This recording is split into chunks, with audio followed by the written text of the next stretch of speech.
सुकून एक शिक्षाप्रद कहानी। अक्षय और अजय ये दोनों एक गांव में रहने वाले दो दोस्त थे। अक्षय एक साधारण से परिवार का लड़का था और अजय की आर्थिक स्थिति उससे थोड़ी बेहतर थी। अजय का परिवार एक बड़े अच्छे घर में रहता था जो शहर से थोड़ा दूर लेकिन एक सुकून भरी जगह पर था। अक्षय का घर अजय के घर के तुलना में छोटा था, इसलिए वह हमेशा उसके घर से बड़ा घर लेने के सपने देखता था। समय बीता, अक्षय और अजय दोनों बड़े हो गए। अक्षय अपने सपनों का पीछा करते करते एक प्रॉपर्टी एजेंट बन गया। उसने अच्छा खासा पैसा कमाया और शहर में जाकर एक बड़ा घर लेकर उसमें रहने लगा। जब समय का पहिया घूमता है तो सब उलट पुलट कर देता है। जहां पहले अक्षय अजय जैसे जिंदगी चाहता था, अब अजय को अक्षय की तरह जिंदगी जीने की चाहत होने लगी। अजय को लगने लगा कि अक्षय कितना लकी है जो उसको इस गांव से दूर शहर में सारे ऐशो आराम और सुकून की जिंदगी मिली है। ऐसे विचारों ने अब अजय की नींदें उड़ाकर रखती थी। उसे अब कुछ भी करके अक्षय की ही तरह शहर में जाकर बसना था। काफी दिन परेशान रहने के बाद आखिरकार एक दिन अजय ने अपना मन बना ही लिया और उसने अपना गांव का घर बेचकर उससे जो पैसे मिलेंगे उनसे शहर में घर खरीदने का सोचा। क्योंकि अक्षय एक प्रॉपर्टी एजेंट था तो अजय ने अक्षय को ही फोन लगाकर कहा कि भाई मेरा घर बेचना है, तो कोई अच्छा सा ग्राहक हो तो बताना। अचानक अजय का ऐसा फैसला सुन अक्षय को बड़ा आश्चर्य हुआ। अक्षय ने अजय से पूछा कि क्या हुआ है, कोई परेशानी है? पैसों की कमी की वजह से तुम घर नहीं बेच रहे हो ना?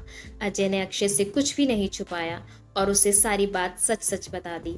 अक्षय ने अजय को समझाने की कोशिश की। वो उसे कहता रहा कि शहर से अच्छा गांव ही होता है, लेकिन अजय है कि किसी भी बात को सुनने के लिए तैयार नहीं था।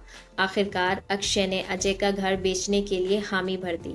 अजय ने सोचा, जब तक घर बिककर मेरे पास पैसे आते हैं तब तक शहर में रह रहे अपने रिश्तेदारों के पास रहकर वहां के लोगों में घुल मिल जाता हूँ तो आगे का जीवन थोड़ा आसान हो जाएगा। अजय अपने शहरी रिश्तेदारों के यहाँ रहने चला गया। उनके साथ रहने पर अजय ने महसूस किया कि शहर की भागदौड़, पॉल्यूशन और शोर में वह उस सुकून को कभी नहीं हासिल कर सकता जिसके लिए वे गांव छोड़कर जाने वाला है। लेकिन फिर भी गांव छोड़ने का मन बना चुका अजय ने एक तीसरा रास्ता निकाला। उसने सोचा वह ना ही शहर ना ही गांव में बल्कि शहर से कुछ किलोमीटर दूर किसी घर में रहेगा और वहीं पर सुकून की जिंदगी बिताएगा। एक दिन अजय ने अखबार पढ़ते पढ़ते एक विज्ञापन देखा जिसमें ऐसे ही किसी घर के बारे में लिखा था जिसके बारे में वह सोच रहा था। घर जो शहर से कुछ किलोमीटर दूर था। अजय ने अक्षय को फोन लगाया और उसे कहा कि वह अपना गांव का घर बिकने के बाद इस विज्ञापन वाले घर को खरीदना चाहेगा, इसलिए वह उसके मालिक से बात करके रखे। अजय की बात सुन अक्षय फोन पर ही जोर जोर से हंसने लगा। अजय को कुछ समझ में नहीं आया कि अक्षय क्यों हंस रहा है। तब अक्षय ने अजय को कहा कि वह विज्ञापन उसी ने अखबार में दिया है और वह घर जो वह खरीदना चाहता है वह कोई दूसरा नहीं बल्कि अजय का खुद का घर है।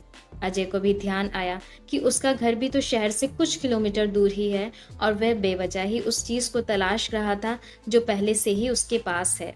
दोस्तों, ये कहानी सिर्फ अजय की नहीं है, ये कहानी है मेरी, आपकी और हमारे आसपास रहने वाले सभी लोगों की जो कभी ना कभी अपने पास जो है उन वस्तुओं का मूल्य नहीं करते या फिर जो अपने पास हैं उसकी कीमत कम आंकते हैं।